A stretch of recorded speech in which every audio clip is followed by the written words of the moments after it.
On Sunday, October 19th, 2025, at approximately 9:30 a.m., a group of professional thieves broke into the Galerie d'Apollon at the Louvre Palace, home to France's royal jewels. In less than 4 minutes, the intruders scaled a wall using a lift truck, cut through a window, and smashed open a reinforced display case.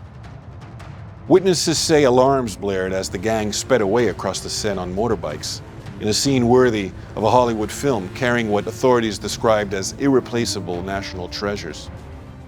Among the stolen items were an emerald necklace once worn by Empress Marie-Louise, a sapphire set belonging to Queen Marie-Amélie, and several crowns and brooches from France's Second Empire. But when investigators reached the scene, they found something strange.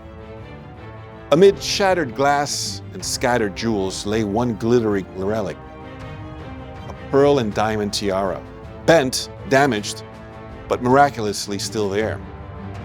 It had been dropped, almost as if someone refused to let it go.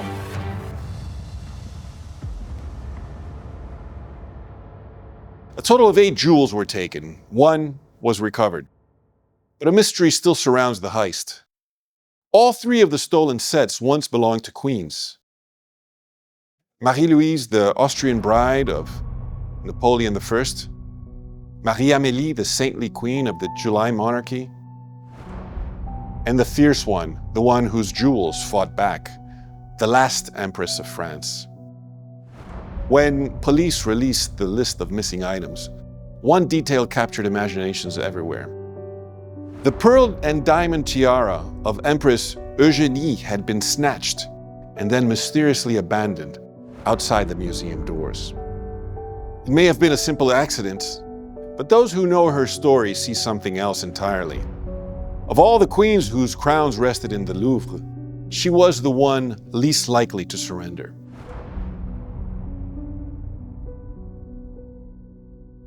Empress Eugénie was born Eugenia de Montijo, a countess from Granada, the last jewel of Al-Andalus. Born in 1826 under the shadow of the Alhambra, she grew up surrounded by ghosts, Arab arches, Christian cathedrals, and the echoes of century-long wars between cross and crescent. Granada was beautiful but isolated, a mountain fortress cut off from the world. Its people were proud, disciplined, and deeply Catholic. And young Eugénie absorbed it all: the Moorish mystery, the Spanish fire, and the unshakable faith. Her father, a liberal nobleman, encouraged her education. Her mother, devout and ambitious, trained her to stand tall in any court. By her 20s, she spoke fluent English and French, rode horses better than most men, and disarmed diplomats with her wit. Visitors to her mother's Paris salon would later say that Eugénie didn't simply walk into a room, she commanded it. She had the kind of confidence born not from privilege, but from struggle, from being an outsider who refused to stay one.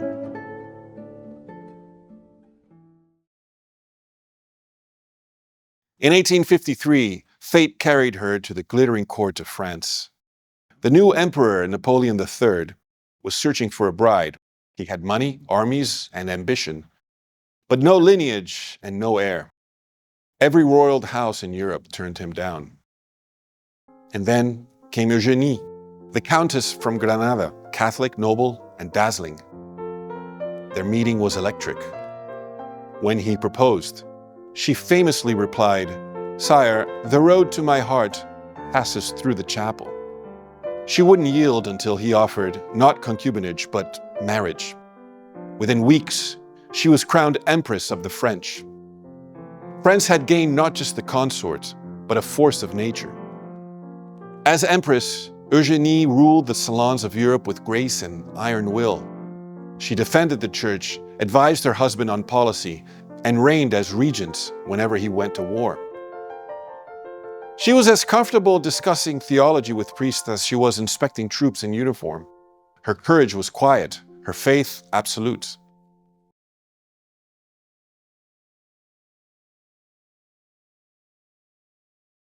Yet she never forgot where she came from. Granada, a crossroads of civilizations, stayed in her blood. It taught her that beauty is born of struggle and that faith is not fragile, but forged. When she entered the palaces of Paris, she carried a Spanish kind of strength, passionate, disciplined, and proud. Where other queens were polished by courts, Eugénie was tempered by history.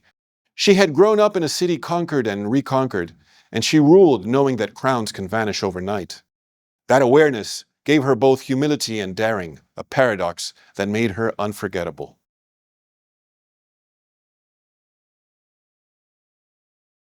Two years after her coronation, Eugénie decided the new empire needed symbols of its own, not relics of fallen dynasties, but jewels that proclaimed France reborn. So she turned to Gabriel Lemonnier, the imperial jeweler, and asked for a masterpiece.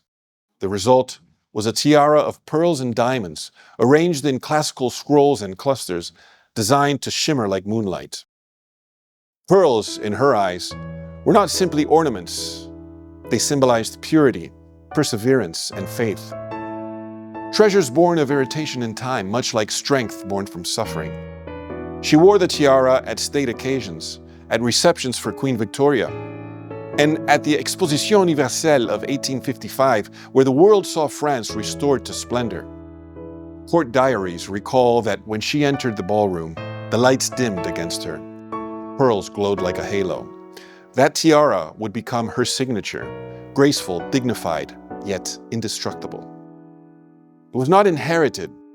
She had it made, just as she had made herself.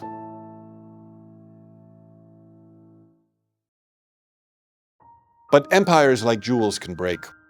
In 1870, war swept across Europe. Napoleon III was captured, the empire collapsed, and Eugénie fled Paris disguised as a commoner. She escaped to England, carrying only a few personal relics. Her husband died in exile 3 years later.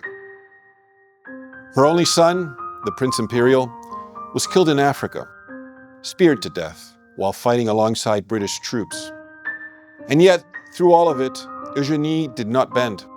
She turned her grief into discipline, her solitude into faith. When she died in 1920, at 94, she had outlived every monarch of her time. Her legacy became legend, the last Empress of France, the last woman to wear a crown forged by her own will.